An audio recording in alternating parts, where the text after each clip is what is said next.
Lu Zongping, considéré comme un des plus grands maîtres de la peinture traditionnelle asiatique, inaugurait le 18 septembre 2014 la grande exposition rétrospective qui lui était consacrée à la galerie Nikidiana Markar sur la prestigieuse place des Vosges à Paris.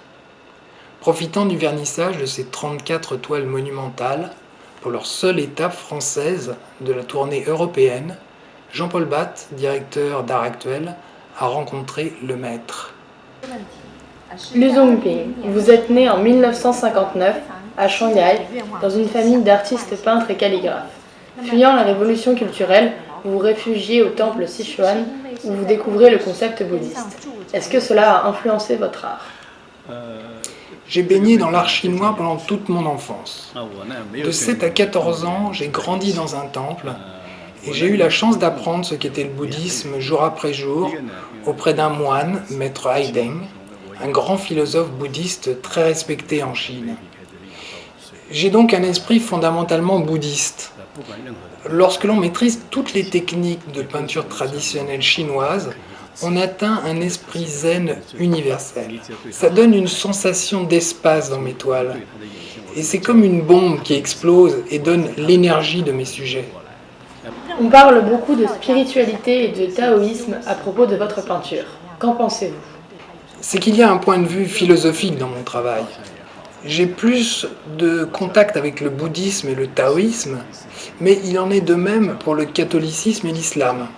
Il y a un point commun, c'est la pureté. L'être humain veut suivre la pureté. C'est comme une lumière dans l'univers qui nous guide.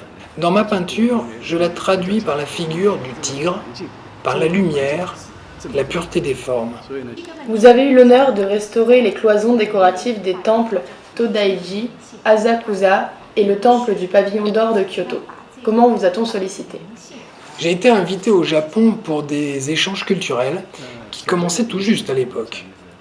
J'ai été invité à visiter les trésors nationaux nippons et j'ai découvert à ma grande surprise que dans beaucoup de temples, les peintures étaient très abîmées, car très peu d'artistes en avaient gardé la technique et personne ne savait les restaurer. En Chine, nos écoles l'enseignaient encore, et je me suis donc intéressé à la restauration des fresques des temples japonais.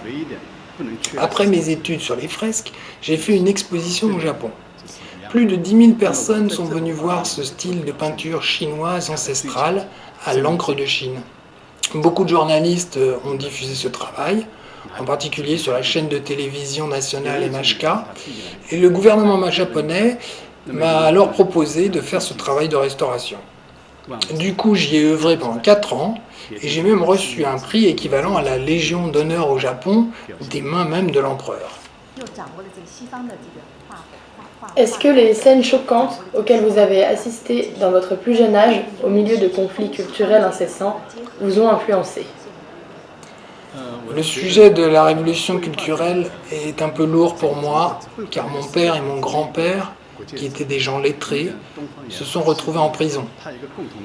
J'ai été déporté dans la montagne, où j'ai été recueilli par un grand bouddhiste, maître Haiten, et j'ai vécu une ambiance très calme. L'ambiance naturelle que j'ai vue, je l'ai dans mon cœur, et je veux la montrer dans ma peinture. En 2000, vous avez un nouveau désir artistique, en rapport avec votre fascination pour les animaux, particulièrement les chevaux et les tigres. Est-ce que c'est parce que vous viviez enfant près de la Tiger Hill Zoo ? C'est une question très amusante et intéressante. Effectivement, j'aime peindre les animaux. Mais cela ne vient pas du zoo, mais du fait que j'ai élevé un tigre, de bébé à adulte. C'était une expérience. Il m'écoutait, faisait ce que je lui disais. C'est pour ça que j'aime les tigres. J'ai découvert que les animaux sont très simples. Et c'est une grande force et une paix. Parfois, j'aimerais bien que les hommes soient aussi simples que les animaux. Par exemple, le tigre est roi de la forêt pour 2 raisons. Premièrement, le tigre est l'ordre. Toute société a besoin de quelqu'un qui mette de l'ordre. Le tigre s'en charge dans la nature. Deuxièmement, le tigre, c'est le courage. Et c'est le courage qui va ramener la paix dans la forêt. Dans les organisations humaines, il y a les mêmes nécessités d'ordre et de courage. Vous parlez de capturer l'esprit de la forêt. Comment est-il retranscrit dans vos œuvres? Dans mon tableau L'esprit des forêts, je veux montrer le soleil et l'eau, qui sont les deux sources essentielles de la vie. Avec ces trois éléments, il y a la paix. Les animaux et les plantes ont un désir de vie, naturellement. Ils la symbolisent dans mes tableaux. Je cherche aussi l'eau et le soleil. Je les trouve les plus resplendissants le matin. C'est ainsi que je cherche toujours à capturer cette lumière particulière de l'aube pour montrer la vie.